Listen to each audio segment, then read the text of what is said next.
آپ لوگوں نے ٹیکس دیا, ابھی آپ پروونس میں بھی ٹیکس دیں گے, لیکن فیڈرل گورنمنٹ کی اگر میں بات کروں تو فیڈرل گورنمنٹ میں کیا بریدنگ سپیس ملا؟ اور یہ ٹرسٹ ڈیفیسٹ کی جو ہم بات کر رہے ہیں فرح بی بی, کہ جناب یہ جو گورننس جہاں کی بھی ہو, کسی بھی صوبے کی ہو, چلے پاکستان میں آ جاتے ہیں, کسی بھی صوبے کی گورننس ہو, اس کو عوام کو ٹرسٹ جو ہے اپنے جو لوگ بیٹھے ہوئے ہیں, صوبوں کے لوگ جو بیٹھے ہوئے کوریڈورز آف پاور میں, ان پہ ہوگا تو وہ پھر ٹیکس دینے میں بڑھ چڑھ کے حصہ لیں گے نا. ایسے ہی ہے یا کچھ اور ہے؟ اور آپ لوگوں نے کیا ریلیف کیا دیا ہے ماسس کو ابھی ایز آف ناؤ ان اس ٹیکس میں فیڈرل گورنمنٹ میں؟ آپ کا تعلق نون لیگ سے, اس لیے پوچھ رہا ہوں آپ سے. بسم اللہ الرحمن الرحیم. بہت شکریہ رانا صاحب کہ آپ نے مجھے اپنے پروگرام میں مدعو کیا. رانا صاحب, بجٹ جس کا ہر کم آمدنی والے, تنخواہ دار طبقہ, غریب, مزدور, کسان, اس کو اس کا انتظار ہوتا ہے کیونکہ اس میں اس کو امید نظر آتی ہے. الحمدللہ اللہ کے فضل و کرم سے آپ نے دیکھا کہ 12 جون کو وفاقی بجٹ جو ہے وہ پیش ہوا, اور اس میں میں کچھ عرض کرنا چاہوں گی if you allow me. جی جی پلیز گو اہیڈ. 18,771 ارب روپیز جو ہے یہ بجٹ. رانا صاحب, یہ مجھ سے پہلے بھی یہاں بات ہوئی, میں بطور Pakistani, not as a political activist who belongs to PMLN, میں نے اپنی زندگی میں پہلا ایسا بجٹ دیکھا ہے, چونکہ میں ایک فائنانس اسٹوڈنٹ بھی ہوں, کہ میں بطور پاکستانی اس بجٹ سے بہت خوش ہوں, کیونکہ اس میں مجھے ہر طرف ریلیف نظر آ رہا ہے. اگر آپ میکرو لیول کی بات کریں یا آپ مائکرو لیول کی بات کریں, تو سب سے پہلے سٹارٹ کرتے ہیں میکرو لیول سے. یہاں ہم نے دیکھا کہ فسکل ڈیفیسٹ, اس کو قابو کرنے کے لیے, جو کہ 2022-23 میں 7.8 تھا, اسے ہم کھینچ کے لے آئے جی 4% پہ. تو یہاں آپ دیکھیں کہ جو حکومتی آمدن ہے اور اخراجات ہے, اس کا توازن, اس میں کتنا بیلنس آ رہا ہے. ساتھ ہی ہم جاتے ہیں جی پرائمری بیلنس پہ, وہ بھی سرپلس میں جا رہا ہے, اور اسے بھی آلموسٹ ہم 0.7 سے بڑھا کے 1.6 میں لے گئے ہیں, اور اوور آل جو اس کی فگر آئی ہے وہ 2.3 ہے. یعنی بغیر قرضوں کے جو حکومتی اخراجات ہیں, آپ اس سے قرضے نکال دیجئے, حکومت جو ہے بہت سموتھلی چل رہی ہے. اب ہم آ جاتے ہیں, چونکہ آگے بھی بات ہوگی, لیکن اب ہم تھوڑی مائکرو لیول کی بات کر لیتے ہیں, میری بات کر لیتے ہیں, آپ کی بات کر لیتے ہیں کہ ایک عام انسان کو اس کا کیا فائدہ پہنچا ہے. اس میں تنخواہ دار طبقہ جو ہمیشہ سے جو ہے وہ, میں اسے لفظ وکٹم کہوں گی کہ وہ وکٹم رہا ہے, کہ جو بھی بوجھ آتا تھا سب سے پہلے وہ اس پہ جو ہے وہ پڑتا تھا. یہاں ممبر اسمبلی بننے سے پہلے میں خود بھی نوکر پیشہ رہی ہوں, تو مجھے اندازہ ہے, اور میری فیملی کے تمام لوگ, ہم لوگ کوئی انڈسٹریلسٹ نہیں ہیں, ہم لوگ نوکر پیشہ لوگ ہی ہیں. تو میں اس میں ریلیف دیکھ رہی ہوں, جیسے کہ کہا گیا کہ اس میں فرسٹ سلیب میں جو ہے 3% ہے, فالوڈ بائی سیکنڈ سلیب اس میں 5-6, اور اسی طرح بزنس کمیونٹی کے لیے اس میں 6 سلیبس میں جو ہے وہ بہت کمی کی گئی ہے. تنخواہ دار طبقے کے لیے, بزنس کمیونٹی کے لیے اس میں سرچارجز کم کیے گئے ہیں. اب اس سے کیا ہوگا رانا صاحب, اب اس سے کیا ہوگا؟ جب آپ کے پاس انکم زیادہ ہوگی, آپ پہ ٹیکس کا برڈن کم ہوگا, تو جیسے شروع میں آپ نے اپنے انٹرو میں فرمایا کہ وہ بل دے سکے گا, وہ اپنے اسکول کے بچوں کی فیس دے سکے گا, اگر وہ کرائے کے مکان میں رہ رہا ہے تو وہ ان حالات میں, اور یہ بجٹ ایسے وقت میں آیا ہے رانا صاحب کہ یہ نارمل حالات نہیں تھے, صرف پاکستان ہی نہیں بلکہ پوری دنیا جو ہے وہ معاشی اور اقتصادی جو مشکلات ہیں اس سے دوچار ہے, اور اس کو IMF نے بھی انڈورس کیا ہے. ایسے وقت میں یہ بجٹ آنا, یہ حکومت کی مضبوطی کا ایک قدم ہے, اور یہ بڑا خوش آئین ہے ایسے حالات میں.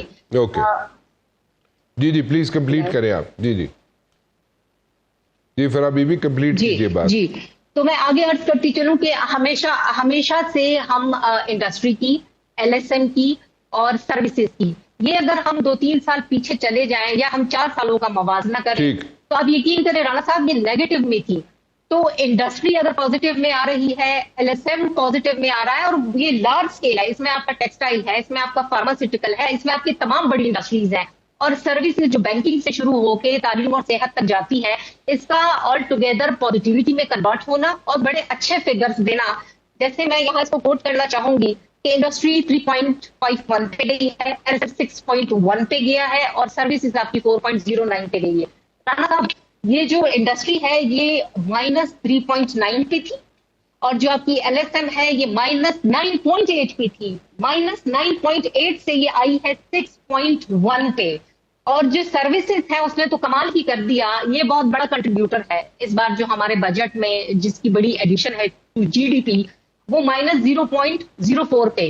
تو ایسے میں معیشت کا پہیہ چلا ہے جو کہ زنگ ہو گیا تھا، جو کہ بالکل رک گیا تھا. اس کا مطلب ہے کہ یہ سم ہاؤ پاورٹی کو ریڈیوس کر رہا ہے، یہ سم ہاؤ امپلائمنٹ کو. ہاں اب ہم آگے چل کے بات کریں گے، پھر اس کو ہم بالکل انالیٹیکل رکھیں گے. رانا صاحب اس پہ ہم کوئی سیاست نہیں کریں گے، اس کو انالیٹیکل رکھیں گے کیونکہ ہم نے بہتری کی طرف بڑھنا ہے. ہم نے ایک ایمرجنسی گئے ہیں ایک کنٹرول ریکوری کی طرف، اور اس سے آگے اب ہم نے بڑھنا ہے سسٹینیبل گروتھ کی طرف. تو جو ڈر خوف تھا کہ ہم بینکرپٹ ہو گئے ہیں، جو ڈر خوف تھا کہ ہم دیوالیہ ہونے جا رہے ہیں، بالکل اندھیرا چھا گیا ہے. ہم اب اس ٹریک پہ آ گئے کہ اس کے بعد ترقی کی دوڑ ہے. اوکے، کچھ کہنا چاہیں گی آپ فرح بی بی؟ کیونکہ یہاں پہ تو انہوں نے بالکل کچھ ایسی باتیں کی ہیں اپنا شفیع جان صاحب نے، تو اس میں کوئی جواب دینا چاہیں گی آپ؟ کیونکہ وہ تو کہہ رہے ہیں عام آدمی کو تو ریلیف ملا ہی نہیں، عام آدمی کے پاس تو کوئی ریلیف نہیں آیا.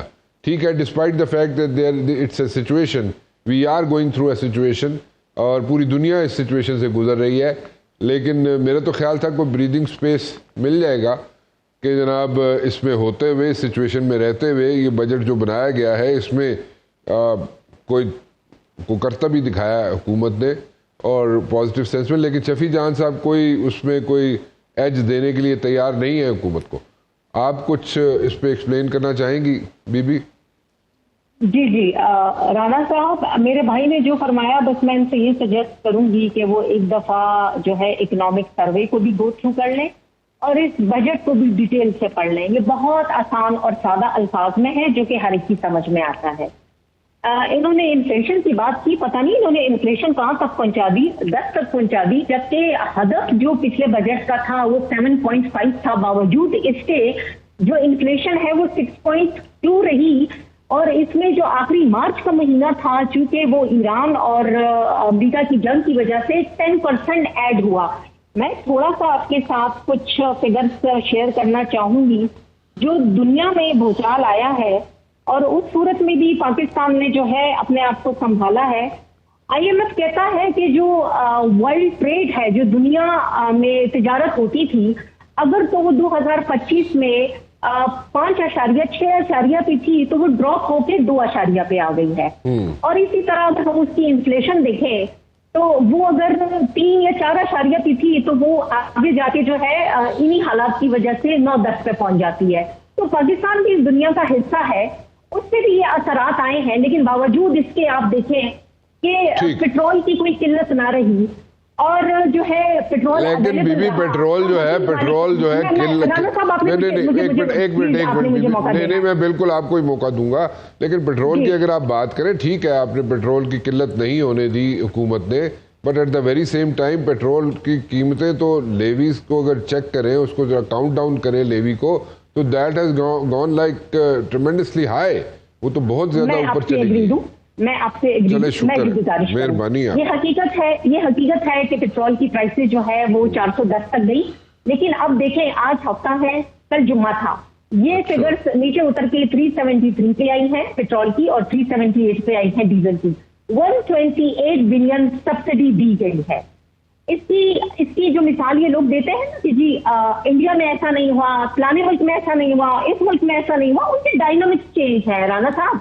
وہ جو ہے وہ ٹریلینز میں چل رہی ہے وہ اکانومی. ہم نے اپنی اکانومی کو جب یہ چھوڑ کے گئے تھے تو وہ 320 پہ تھی.